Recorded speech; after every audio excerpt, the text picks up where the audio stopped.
ఈ రోజు నా జీవితంలో శాశ్వతంగా గుర్తుంటుంది.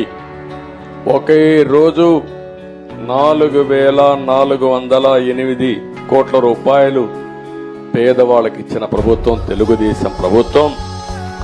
దీన్ని లెక్కేసుకుంటే సంవత్సరానికి 33,100 కోట్ల రూపాయలు పేదవాళ్ళకు ఒక్క పింఛన్లోనే ఇస్తున్నాం. పింఛన కార్యక్రమంలో 33,100 కోట్ల రూపాయలు మీకు ఇవ్వబోతున్న పింఛన్ల ప్రకారం 5 ఏళ్లు లెక్కేసుకుంటే 5 × 33,000 1,65,500 కోట్ల రూపాయలు 5 సంవత్సరాల్లో ఒక పింఛన్ల ద్వారా ఈ పేదవాళ్ళకు అందించే ప్రభుత్వం ఎన్డీఏ ప్రభుత్వం అని కూడా నేను మీకు తెలియజేస్తున్నా.